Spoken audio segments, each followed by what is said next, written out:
देखो, मैं बोल रहा था कि कभी कभी बहुत सारे कमेंट्स होते हैं या फिर मुझे टाइम नहीं मिल पाता और वो कमेंट छूट जाते हैं। तो यार उस चीज़ से बुरा मत माना करो। यहाँ पे किसी ने कमेंट किया था मेरे वीडियो में कि तुम रिप्लाई नहीं देते तो मैं कमेंट नहीं करूँगा। अब देखो यार, हर टाइम तो मैं फ़ोन लेके बैठा नहीं रहता, मुझे भी अपने प्री बोर्ड्स की प्रिपरेशन करनी है। एंड उस टाइम में तुम्हारे कमेंट्स होते हैं वो छूट जाते हैं, तो बुरा मत मान जाया करो इतनी छोटी सी बात पे।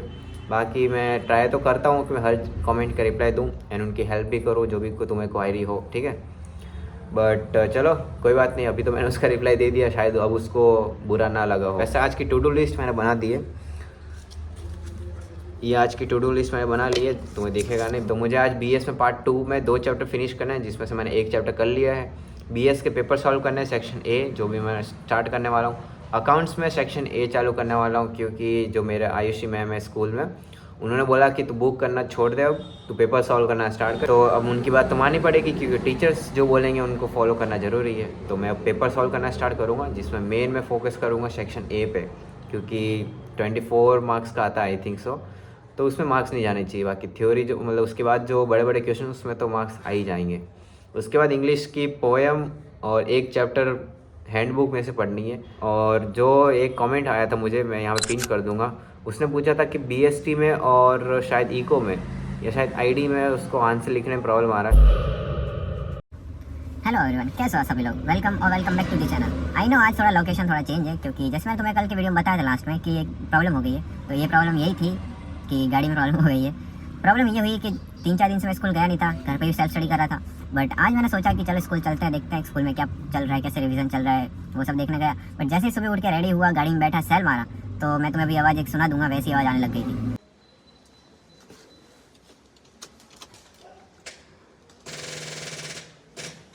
फिर अब गाड़ी तो चालू हो नहीं रही थी। फिर मैंने अपने फ्रेंड को कॉल किया एंड फिर उसकी गाड़ी से गए हम। फिर आके कपड़े चेंज किए, वीडियो एडिट करके वीडियो अपलोड कर दिया मैंने कल का। फिर मैं रेडी होके अब गाड़ी चेक करवाने आया हूँ।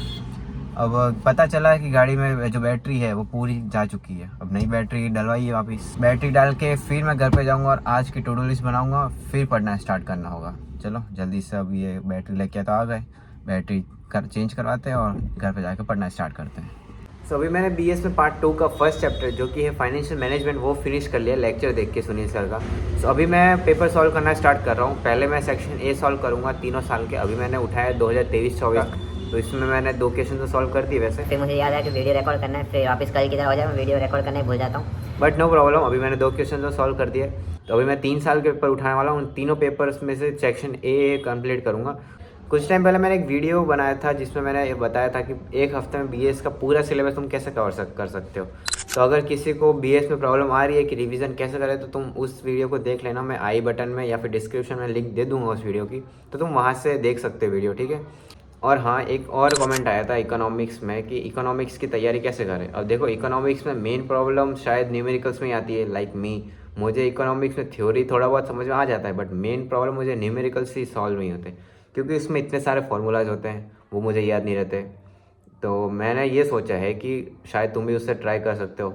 मैंने सोचा है कि डेली जो भी चैप्टर्स है न्यूमेरिकल्स वाले, उनके डेली चैप्टर्स में से कुछ कुछ क्वेश्चन को सॉल्व करो, क्योंकि जितने क्वेश्चंस को सॉल्व करेंगे उतने फार्मूला याद रहेंगे। और फार्मूला अगर याद रहो, मतलब अगर फार्मूला याद रह जाते हैं तो कोई प्रॉब्लम ही नहीं है, क्वेश्चन सॉल्व हो ही जाएंगे। तो आज मैं 10 क्वेश्चन सॉल्व करूँगा चैप्टर जो अपना नेशनल इनकम है उसमें से। तो बस ये था आज का दिन, जो ये मुझे करना है। तो जल्दी से अब ज़्यादा और टाइम वेस्ट ना करते हुए वीडियो को कंटिन्यू करते हैं और बीएस के पेपर को सॉल्व करते हैं। तो देख लो, मैंने ऐसे बीएस में सेक्शन ए सॉल्व किए डिफरेंट ईयर्स के पेपर्स के साथ, जिसमें मैंने नोटबुक में तो ना सॉल्व करके कंप्यूटर में या फिर लैपटॉप में ही इसमें हाईलाइट करके जो मुझे आंसर लग रहे थे वही लैपटॉप में ही हाईलाइट कर दी। एंड फिर उसको मैंने खुद ही चेक किया जो भी आंसर की दी हुई थी। एंड मोस्ट ऑफ मेरे सही थे, 15-16 सही निकल ही रहे थे। एंड उसके बाद मैं थोड़ी देर बाहर घूमने चला गया, क्योंकि सुबह से मैं यार स्कूल के बाद अंदर ही था। तो सोचा थोड़ी देर बाहर जाके माइंड फ्रेश करके आ जाता हूँ। तो थोड़ी देर बाहर ठंडी हवा में घूम के आ गया, जिससे माइंड फ्रेश हो गया। और जो एक कमेंट आया था मुझे, मैं यहाँ पे पिन कर दूंगा, उसने पूछा था कि बीएसटी में और शायद इको में या शायद आईडी में। देखो, हर किसी का स्टाइल आंसर लिखने में अलग अलग होता है, बट मैं कैसा आंसर लिखता हूँ जिससे मुझे मैक्सिमम मार्क्स मिलते हैं वो मैं तुम्हें शेयर कर दूंगा। अब देखो, सबका लिखने का स्टाइल अलग होता है, सबकी वोकेबलरी पावर अलग होती है। मेन चीज़ ये है कि तुम BS में रीड किया है कि नहीं, कंटेंट तुम्हें कितना आता है, वो मेन चीज़ है। अगर तुमने बुक रीड नहीं की है, चैप्टर्स अच्छे से रीड नहीं किए, तो शायद तुम लिख ना पाओ। तुम्हें आता सब होगा लेकिन लिख ना पाओ, वर्ड्स नहीं मिलेंगे तुम्हें लिखना क्या है।